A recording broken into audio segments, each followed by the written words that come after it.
उत्कलर अस्मितार निदर्शन होचंती महाप्रभु श्री जगन्नाथ। प्रत्येक ओडियार रक्तरे महाप्रभु जगन्नाथ ओतप्रोत भाव में जड़ित रही। अष्टादश महापुराण आम जदि देखा तेबे दारु ब्रह्मरूपी जगन्नाथ महाप्रभुंकर केमती आविर्भाव होईछि एवं नीलाचल पर्वत रे सी केमती दिव्य लीला करुचंती, तांकर केमती अमृत तुल्य श्री महाप्रसाद तार मध्य महात्म्य एवं जगन्नाथ महाप्रभु समस्त भक्तजन को दर्शन दे जो भक्ति तांकर जो निष्ठा जो राजानुगत धर्म जो माने ग्रहण करिसेंती उत्कलर राजा माने एवं प्रजा माने समस्ते तांकर श्री चरणारविंदरे एकाकार हो जाइछंती एवं तांकोठु आशीष नैचंती एवं कृपा लाभ करचंती। तेबे जगन्नाथ महाप्रभु ये होचंती विश्वर एक अनन्य देवता जे कि साक्षात दारु आउ ब्रह्मंकर समन्वय।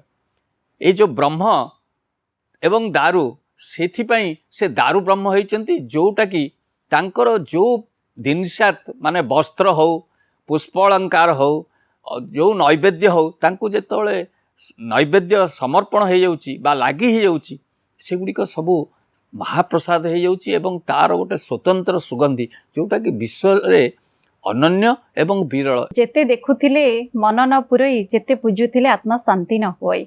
आपण लेखालेखी अनेक करिसेंती महाप्रभु को मध्य अनेक आपण तांकर कथा को नेकरी मध्य बहुत पहुंचेइछंती से भक्तंक निकट रे जो माने तांको संपर्क रे जानिबा को चाहुछंती भारत वर्षर न हेले मध्य विदेश रे जन्म ग्रहण करिसेंती गोटे स्वतंत्रता आपण अनुभव करिसेंती से शक्ति को आपण खूब निकट रे अनुभव करिसेंती कि निश्चित महाप्रभुंक कृपारु मु सेई तांकरी मुख्य कार्यालय रे 22 वर्ष धरी विभिन्न पद पदवी रे रही कार्य करिवार सुजोग पाइछि एवं सबुठो मु निजे भाग्यवान जे तांकर जिते लीला जिते प्रसिद्ध यात्रा रथ यात्रा चंदन यात्रा दोल यात्रा तांकर स्नान यात्रा सबु यात्रा रे तांकर नीति रे मोर दायित्व पड़े ड्यूटी करथाय। मो गजपति महाराज को छेरा पहरा पई निमंत्रण दबाठू आरंभ करी स्नान यात्रा रे हाथी वेश जो गजानन भेष मठ मान को आसे गोपाल तीर्थ मठ आ राघवदास मठ से मठ को जाई भेष आने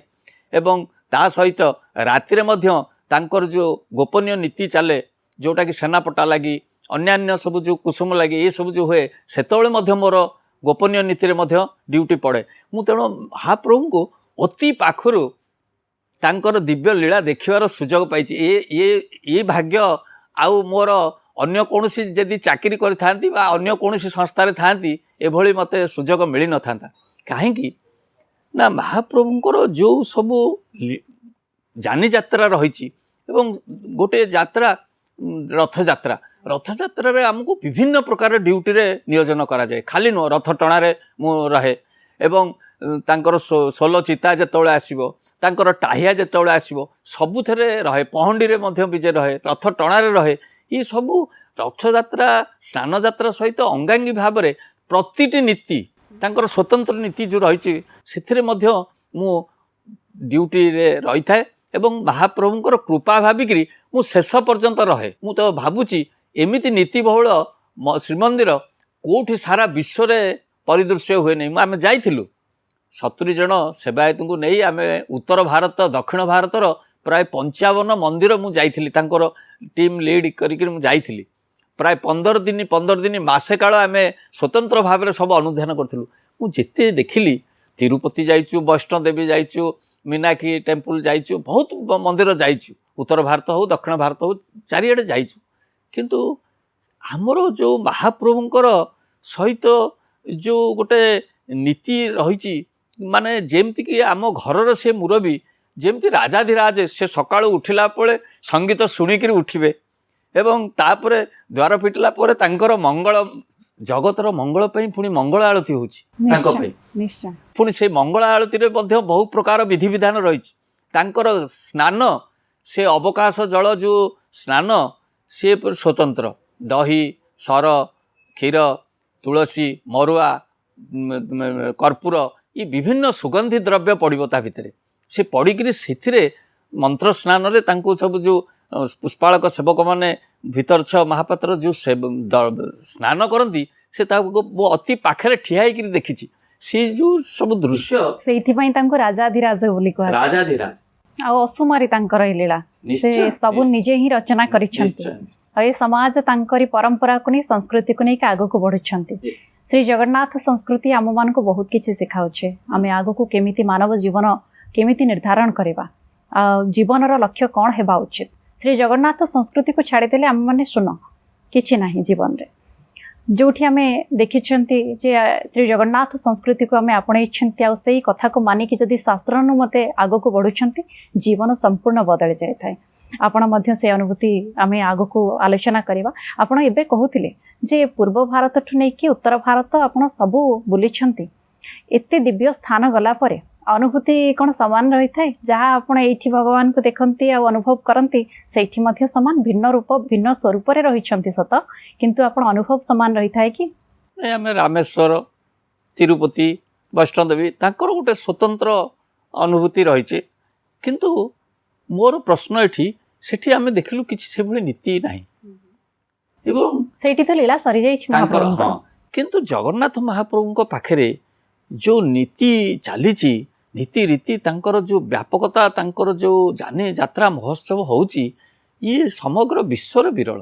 ଏଇଭଳି ଆମେ ଯେଉଁ ବହୁତ ମନ୍ଦିର ପରିଦର୍ଶନରେ ଗଲୁ, ସେବାୟତ ମାନେ ମଧ୍ୟ ଯାଇଥିଲେ, ଯେଉଁମାନେ ପାଳି ଖଟିଛନ୍ତି, ଯେଉଁମାନେ ଏପରିକି ସେବାୟତ ଯାଇଥିଲେ ଯିଏକି ଶ୍ରୀକ୍ଷେତ୍ରରୁ ବାହାର 18 ନଳା ବାହାରକୁ ଆସିନଥିଲେ, ପ୍ରଥମ ଥର ପାଇଁ ସେମାନେ ଯାଇଥିଲେ।